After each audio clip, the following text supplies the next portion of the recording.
नमस्कार और स्वागत है आपका आपके ही यूट्यूब चैनल बीएड एग्ज़ाम पर। और आज के इस वीडियो में हम डिस्कस कर रहे हैं आपके परीक्षा फॉर्म के बारे में। तो जी हाँ दोस्तों, अभी तक आपको पता चल ही गया होगा कि अगर आप बीएड और एमएड के स्टूडेंट हैं तो आपके ऑनलाइन एग्जामिनेशन फॉर्म जो कि सेकेंड और फोर्थ सेमेस्टर के एग्ज़ाम फॉर्म है वो आ गए हैं। तो अभी आप उसकी तारीख भी देख लीजिए और साथ ही साथ में कब उसको फिल करना है, कहाँ से फिल करना है, वो सारी चीज़ें मैं आपको यहाँ बता देता हूँ। साथ ही साथ कुछ महत्वपूर्ण बातें जो कि आपको एप्लीकेशन फॉर्म फिल करते वक्त ध्यान रखनी चाहिए वो भी मैं आपको बताऊंगा। और इसके अलावा आपकी एक अनुमानित जो परीक्षा तिथि है, जो कि मेरा इतने वर्षों का अनुभव है आप लोगों के साथ में डिस्कस करते हुए मैं समझ पाया हूँ, तो वो भी मैं आपको बताता हूँ। तो चलिए फटाफट से पहले मैं आपको नोटिस दिखा देता हूँ, जिससे कि आप पूरी तरह से आश्वस्त हो जाएं और उसी माइंडसेट के साथ में फिर आप तैयारी भी शुरू कर दें। और यहाँ पर दोस्तों एक छोटा सा आप लोगों के डिस्क्लेमर है, यानी कि सूचना है कि अगर आप लोग बीएड फोर्थ सेमेस्टर या बीएड के सेकंड सेमेस्टर के नोट्स चाहते हो तो आप हमारे चैनल पे आ सकते हैं, कमेंट कर सकते हैं, हमारे ग्रुप को ज्वाइन कर सकते हैं व्हाट्सएप के, और वहाँ से आप चाहें तो एक मामूली से शुल्क के साथ में हमारे पेड चैनल को, मतलब हमारे जो पेड कंटेंट है उनको भी आप ले सकते हो। अदरवाइज़ उसके अलावा भी बहुत सारा कंटेंट चैनल पे उपलब्ध है, आप उसको भी देख सकते हो। तो चलिए फटाफट से पहले एप्लीकेशन फॉर्म को देखते हैं और एप्लीकेशन फॉर्म भरने की तारीख, वो सारी चीज़ें यहाँ पर देखते हैं। आइए। सो दोस्तों, जैसे कि आप यहाँ पर देख पा रहे हैं कि वीर बहादुर सिंह पूर्वांचल विश्वविद्यालय जौनपुर की प्रेस विज्ञप्ति है, और यहाँ पर लिखा हुआ है कि एतद द्वारा समस्त को सूचित किया जाता है, समस्त संबंधित को सूचित किया जाता है कि वीर बहादुर सिंह पूर्वांचल विश्वविद्यालय जौनपुर से संबंध जितने भी महाविद्यालयों में प्रवेशित छात्र और छात्राएँ, चाहे वो संस्थागत हो, भूतपूर्व हो, कैरी फॉरवर्ड हो, बीएड के द्वितीय एवं चतुर्थ सेमेस्टर में हो, एमएड के द्वितीय व चतुर्थ सेमेस्टर में हो, या फिर बीपीएड के द्वितीय व चतुर्थ सेमेस्टर में हो, विधि के द्वितीय चतुर्थ एवं षष्ठम सेमेस्टर में हो, एलएलएम के द्वितीय आपके द्वितीय वर्ष में हो, बीबीए बीसीए द्वितीय चतुर्थ एवं षष्ठम सेमेस्टर में हो, इन सभी के लिए ऑनलाइन फॉर्म जो है भरे जाने के संबंध में यहाँ पर सूचना है।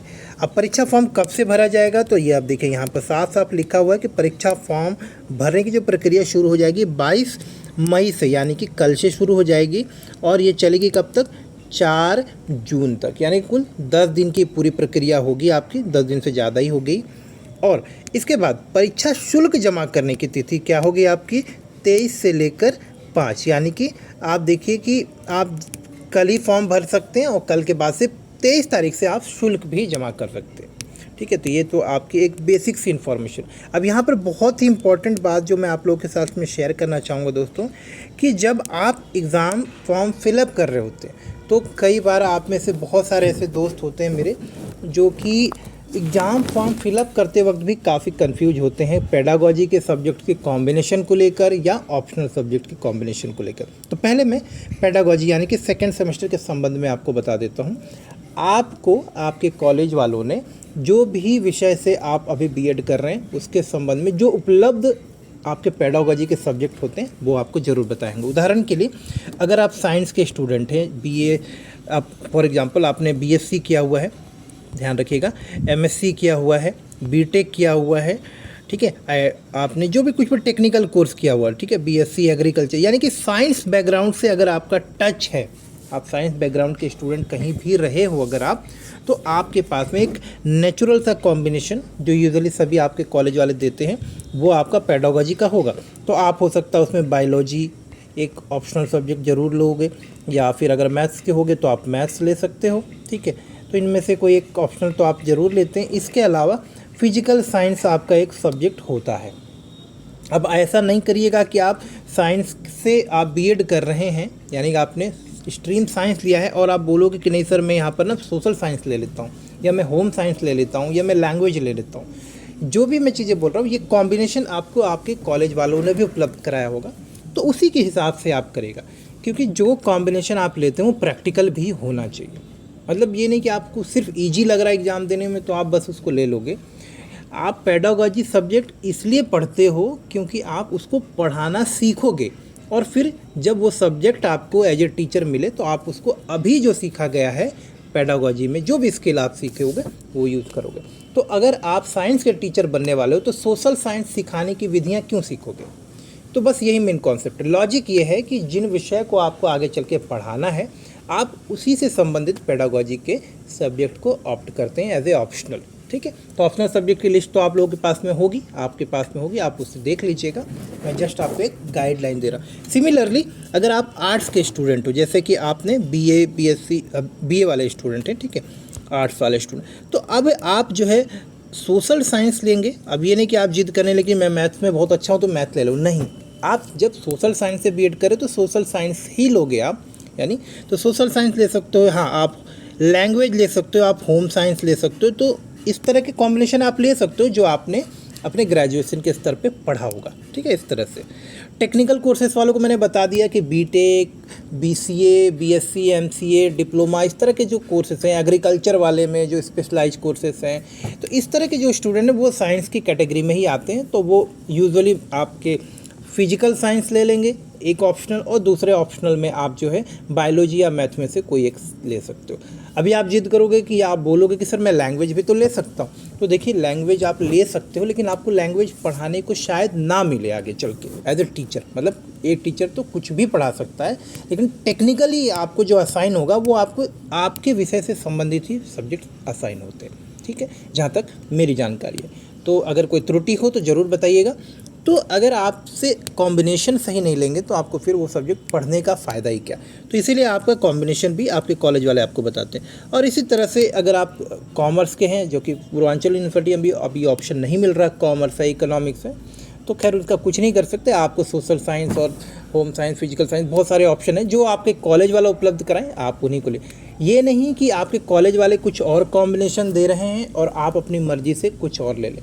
और इससे भी इम्पॉर्टेंट है कि आप जिन विषयों की तैयारी कर रहे हैं आप उन्हीं पेडागोजी सब्जेक्ट्स को लें, लेकिन मिलता जुलता ही होना चाहिए आपकी स्ट्रीम से। ये नहीं कि साइंस का स्टूडेंट जो B.Ed साइंस से कर रहा है वो सोशल साइंस ले ले, और सोशल साइंस यानी कि जो आर्ट्स का स्टूडेंट है वो बोले कि नहीं मैथ में तो बहुत अच्छा हूँ, मैथ ले लो। इस तरह का एकदम अतरंगी उठपटांग आपको नहीं लेना। सिमिलरली अब आते हैं फोर्थ सेमेस्टर में। फोर्थ सेमेस्टर में भी हमारा यही कॉन्सेप्ट चलता है कि अब जब आपको ऑप्शनल सब्जेक्ट लेने हैं तो ऑप्शनल A और ऑप्शनल B दोनों में आप देखोगे बहुत सारे सब्जेक्ट हैं। तो ऑप्शनल A और ऑप्शनल B में आपको वही सब्जेक्ट लेना है जो आपको एज ए टीचर काम आने वाले। तो गाइडेंस एंड काउंसलिंग बहुत सारे टीचर्स लेते हैं, वो एक अच्छा कॉम्बिनेशन है और आप में से कोई भी ले सकता है। ठीक है, इसके अलावा हेल्थ एजुकेशन है, फिजिकल एजुकेशन है, इन्वायरमेंटल एजुकेशन है। इसके अलावा आप पढ़ोगे यहाँ पर आपको शांति शिक्षा मिलेगी, दूरस्थ शिक्षा मिलेगी, पीस एजुकेशन मिलेगा। तो इतने सारे कॉम्बिनेशन हैं, इसमें से आप वही कॉम्बिनेशन लीजिए जो कि आपने अपने ग्रेजुएशन के लेवल पे पढ़ा भी है, और आगे अगर आप टीचर के रूप में अपॉइंट होते तो वो आपको पढ़ाने को भी मिलेगा, ताकि यहाँ की नॉलेज आपको वहाँ काम आए। अब उदाहरण के लिए मान लीजिए आप शांति शिक्षा पढ़ते हैं, एक साइंस का स्टूडेंट, मैं ये नहीं बोल रहा हूँ कि इसलिए ज़रूरी नहीं है, लेकिन आपने अभी तक पढ़ा नहीं है और अगर आप साइंस के टीचर के रूप में आप नियुक्त होते हो तो आपको शांति शिक्षा पढ़ाने को मिलेगा नहीं।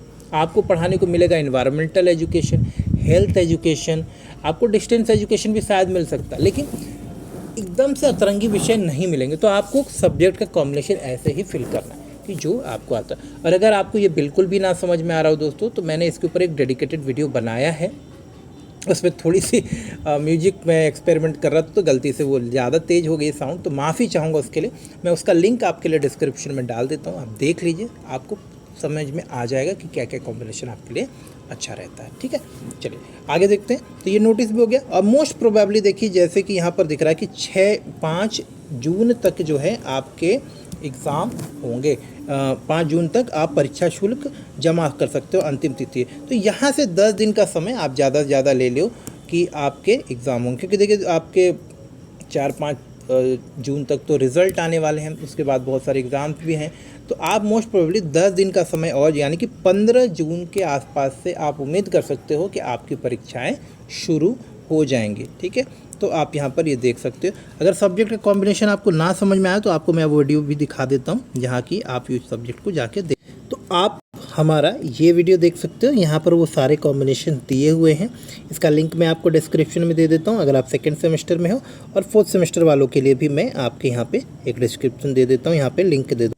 और यहाँ पर आप देख सकते हैं कि ऑप्शनल सब्जेक्ट को आपको कैसे चुनना वो तो दोनों ही चीज़ें मैंने यहाँ पर दी है, आप देख सकते हैं इन वीडियोज़ को, दोनों का लिंक मैं आपको डिस्क्रिप्शन में यहाँ पर दे देता हूँ। ठीक है, तो मिलते हैं अगले वीडियो, तब तक के लिए नमस्कार और धन्यवाद।